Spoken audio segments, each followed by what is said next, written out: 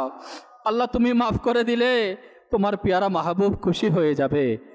আল্লাহ, বলি আল্লাহগণ আমাদেরকে নসিহত করেছেন। আল্লাহ, হয়তো আমরা চলতে জানছি না, আল্লাহ আমরা হয়তো বুঝতে পারছি না। আল্লাহ, তুমি আমাদেরকে দয়া করো, আমাদেরকে মাফ করে দাও মাওলা। আল্লাহ, তুমি আমাদেরকে ক্ষমা করে দাও মাওলা। আল্লাহ, আমাদের মা বাবার গুনাহকে তুমি মাফ করে দাও। আল্লাহ, তুমি আমাদের পরিবার পরিজনের গুনাহকে তুমি মাফ করে দাও। আল্লাহ, অন্ধকার কবরে কি নিয়ে থাকবো? আল্লাহ, দুনিয়াতে টাকা ছাড়া চলা যায় না, আখিরাতে আল্লাহ নেকি ছাড়া চলা যাবে না মাওলা। আল্লাহ, নেকির নুনের নুক্তা বরাবর নেকি আমাদের নাই মাওলা। নেকি ছোটখাটো কিছু করলেও ইখলাস নাই মাওলা। আল্লাহ, তুমি আমাদেরকে ইখলাসের দৌলত দান করো মাওলা, ইবাদতের তৌফিক দান করো মাওলা, নামাজের শক্তি সামর্থ্য নসিব করো মাওলা, দরুদ পাক পড়ার তৌফিক দান করো মাওলা। অলসতা থেকে বেরিয়ে আসার তৌফিক দাও মাওলা, ইবাদতের জন্য জাগ্রত হওয়ার তৌফিক দাও আল্লাহ। আল্লাহ, তোমার দরবারে ফরিয়াদ, আমাদের অনেকের বাবা নাই, অনেকের মা নাই, জানি না কবরে কোন হালতে রয়েছে। আল্লাহ, আমাদের মৃত মা বাবার কবরকে জান্নাতের বাগান বানিয়ে দাও। পরিবার পরিজন থেকে যারা মারা গিয়েছে সবাইকে বেহিসাব মাগফিরাত দিয়ে দাও। আল্লাহ, যাদের মা বাবা বেঁচে রয়েছে আল্লাহ দ্বীন ও শরীয়ত মোতাবেক চলার তৌফিক দাও আল্লাহ।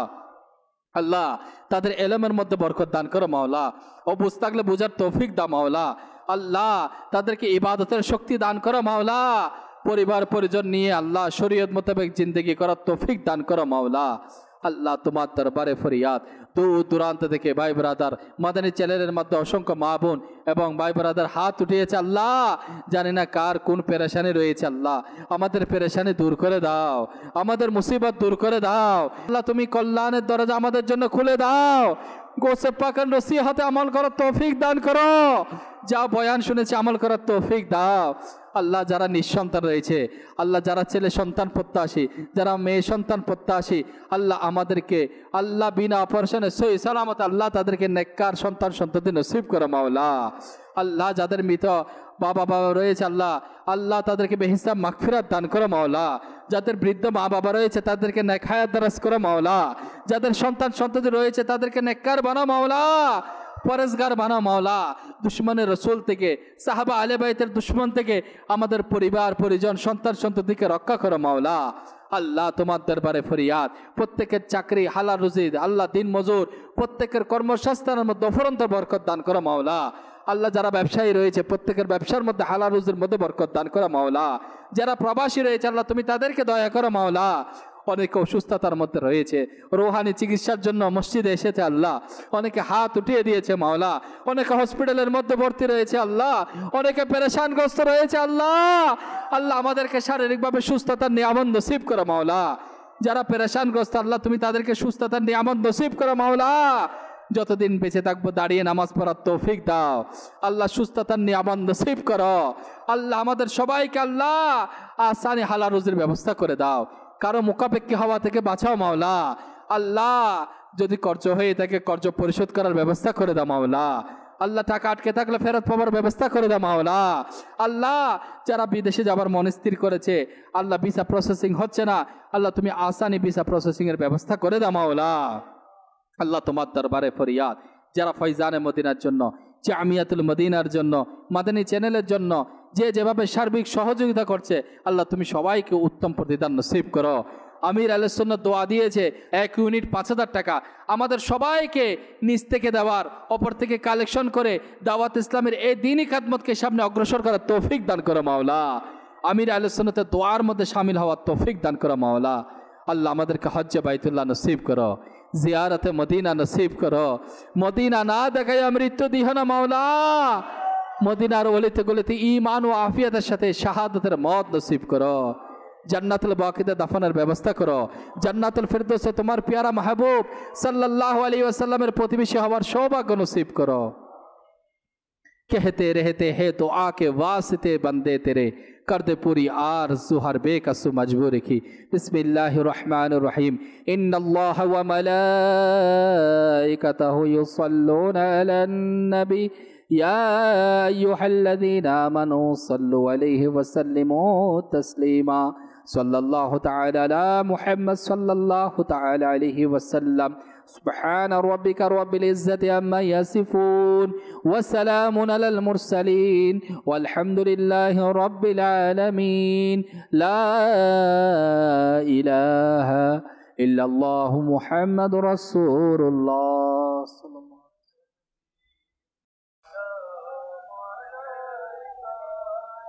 रसूल सलाम अलैका या हबीब सलाम अलैका सलावतुल्लाह अलैका या नबी सलाम अलैका या रसूल सलाम अलैका या हबीब सलाम अलैका सलावतुल्लाह।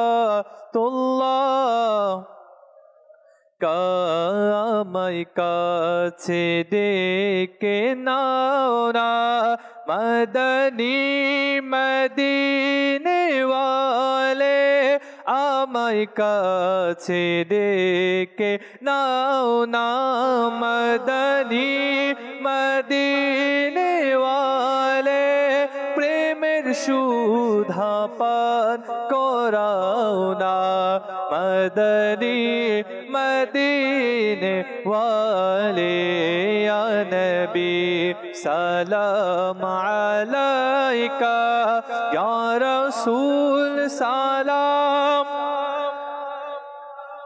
या हबीब सलाम अलैका सलावतुल्लाह अलैका।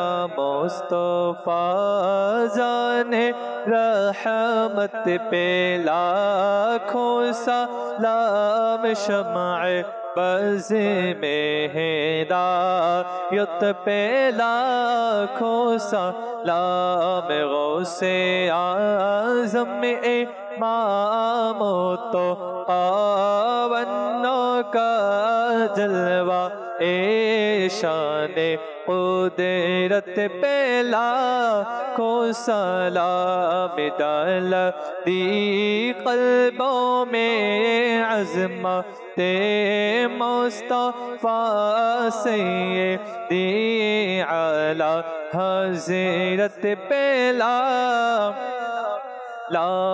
जिसने नेकी की दावत का जज़्बा दिया, जिसने नेकी की दावत का जज़्बा दिया, उस आमीरे अहले सुन्नत पे लाखों सलाम। उस आमीरे अहले सुन्नत पे लाखों सलाम। मुस्तफा जाने रहमत पे लाखों सलाम। शम्अ बज़ में हिदायत पे लाखों सलाम। सुब्हानक अल्लाहुम्मा व बिहम्दिका ला इलाहा इल्ला अंता अस्तगफिरुका व अतूबु इलैक। सुब्हानक अल्लाहुम्मा व बिहम्दिका ला इलाहा इल्ला अंता अस्तगफिरुका व अतूबु इलैक। सुब्हानक अल्लाहुम्मा व बिहम्दिका লা ইলাহা ইল্লা আনতা আস্তাগফিরুকা ওয়া আতুবু ইলাইক। লা ইলাহা ইল্লাল্লাহ মুহাম্মাদুর রাসূল। চারিদিকে হোক প্রসার নেকির দাওয়াত, উম্মত হোক খোদা ভীরু হে রাসূল।